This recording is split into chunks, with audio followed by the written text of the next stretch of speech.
الحمدللہ رب العالمین والصلاة والسلام علی سید المرسلین اما بعد فاعوذ باللہ من الشیطان الرجیم بسم اللہ الرحمن الرحیم۔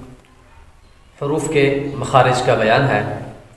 مخرج کا لغوی معنی ہے نکلنے کی جگہ، اور اصطلاح تجوید میں جس جگہ سے حرف ادا ہوتا ہے اسے مخرج کہتے ہیں۔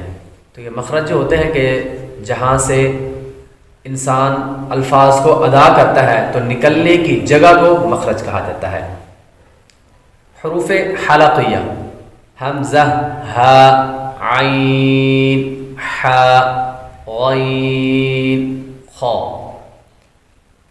حروف حلقیہ میں حمزہ اور ہا حلقے نیچے والے حصے سے ادا ہوتے ہیں، عین، ح حلقے درمیان والے حصے سے ادا ہوتے ہیں، اور غین، خا حلقے اوپر والے حصے سے ادا ہوتے ہیں۔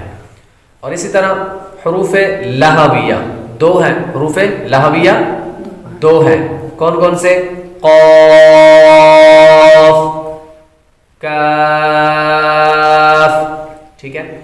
قاف جو موٹا ہے اس کو زبان کی جڑ اور تالو کے نرم حصے سے ادا کرتے ہیں، یعنی زبان کی جڑ اور تالو کے نرم حصے سے ادا ہوتا ہے۔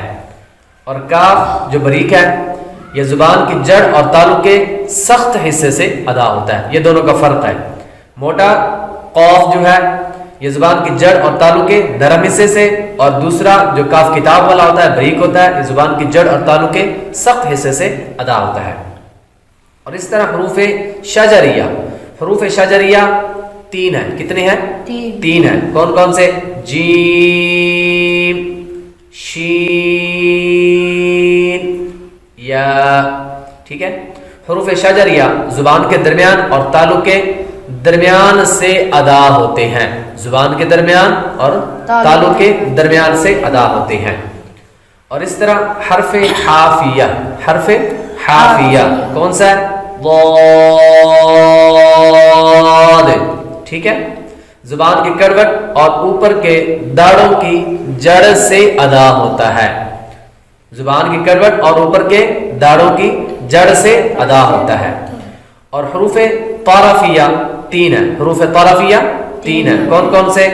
لام، نون، را، ٹھیک ہے۔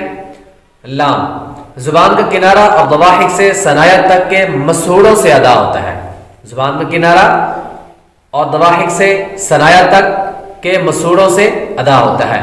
نون زبان کا کنارہ اور انیاب سے ثنایا تک کے دانتوں کی جڑوں سے ادا ہوتا ہے، ٹھیک ہے۔ اور را زبان کی نوک اور مقابل کے تالو سے ادا ہوتا ہے۔ اور اسی طرح حروف نطعیہ، حروف نطعیہ تین ہیں، کون کون سے؟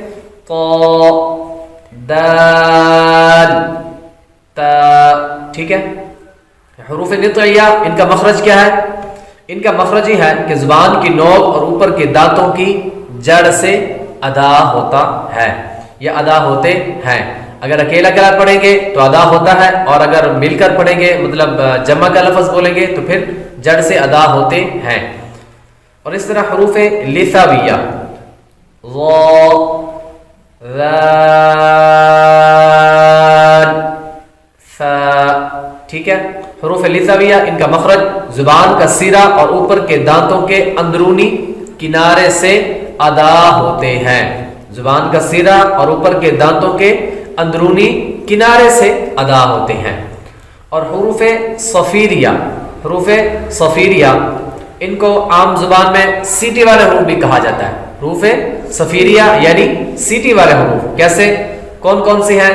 صاد، زا، سین، ٹھیک ہے۔ حروف صفیریہ یعنی سیٹی والے حروف زبان کی نوک اور دونوں دانتوں کے اندرونی کنارے سے ادا ہوتے ہیں۔ اور حروف شافویہ، حروف شافویہ کتنے ہیں؟ چار ہیں، کتنے ہیں؟ چار، کون کون سے؟ فا، با، میم، واو، ٹھیک ہے۔ فا اس کا مخرج اوپر کے دانتوں کے کنارے اور نچلے ہونٹ کے تر حصے سے ادا ہوتا ہے. اوپر کے دانتوں کے کنارے اور نچلے ہونٹ کے تر حصے سے ادا ہوتا ہے. اور با، میم اور واو، یہ با دونوں ہونٹوں کے تر حصے سے ادا ہوتا ہے اور میم دونوں ہونٹوں کے خشک حصے سے ادا ہوتا ہے اور واو دونوں ہونٹوں کی گلائی سے ادا ہوتا ہے. اور آخر میں جوفی مخرج یعنی حروف مدہ الف، واو، یا. ٹھیک ہے. جوف دہن یعنی منہ کا خلا اور خیشو ناک کا بانسا یعنی غنے کا مخرج ہے.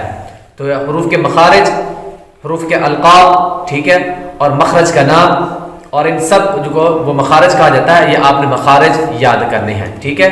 مخرج کا لغوی معنی کیا ہے؟ نکلنے کی جگہ، نکلنے کی جگہ. اور اصطلاح تجوید میں جس جگہ سے حرف ادا ہوتا ہے اسے مخرج کہتے ہیں، اسے مخرج کہتے ہیں. اور مخارج کی تعداد کے بارے میں ائمہ کرام کے مختلف اقوال ہیں.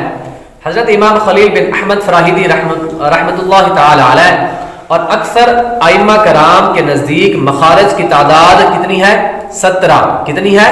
17 مخارج کی تعداد ہے. اور یہ آپ نے یاد کرنا ہے. کل انشاءاللہ تعالی حروف مفردات کی مشق کریں گے.